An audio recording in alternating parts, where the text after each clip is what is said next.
Келесі пациенттің қан қысымын өлшеу. Қан қысымын өлшеудің мақсаты негізі науқастың жалпы жағдайын бағалау болып табылады.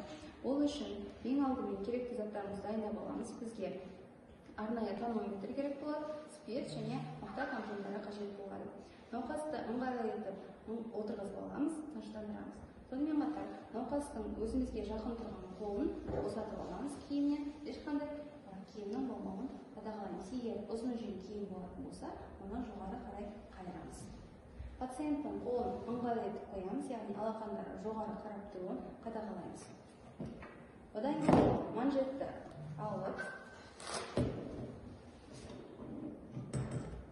оны шынтақ иінен 2-3 см жоғары етіп орналастырамыз.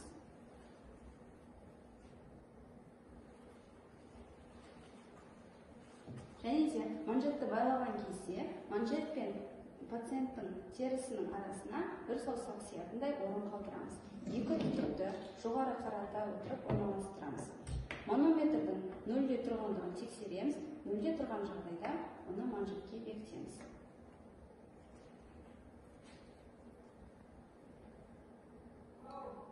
Одан кейін артерияны тауып аламыз. Шынтақ артериясын пальпация арқылы. Сосын фонендоскопты аламыз. Фонендоскоптың мембранасын бірінші спиртке батырған мақта тампонымен сүртіп аламыз.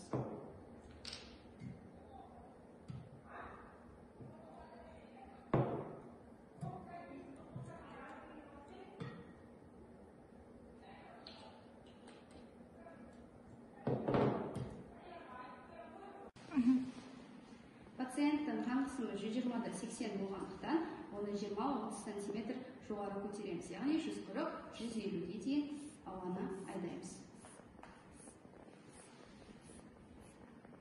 Кейіннен жаймен омырт тәрізді баллонның резервуарын ашып, 2 мм сынап бағанасында ауаны жібереміз. Және дыбыстарды естиміз.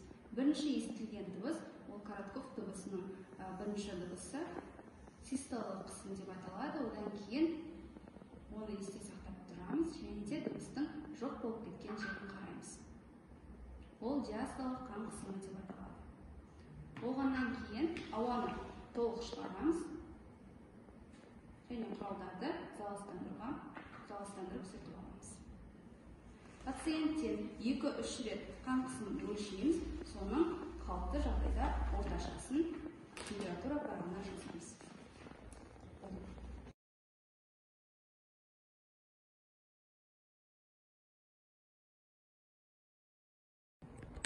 Келесі пациенттің қан қысымын температура парағына түсіру, ол ең бірінші төменгі графа 50-ден бастады. Ол екінші тұрған артериялық қан қысымы деп тұр. Содан әр клетка 5-ке саналады. 50, 55, 60, 65 және 70, 75, 80. Ең бірінші төменгі диастоланы белгілеп аламыз, 80 болады. Және жоғарғы систолалық қысым 120, 80, 85, 90, 95, 100, 105, 110, 115, 120. Осы енді екі графаның арасын штрихтаймыз. Бұл таңертең өлшегенбіз. Кешке де сол аралықты өлшейміз, яғни әр клетканың 5-ке тең болатындығын ұмытпаймыз.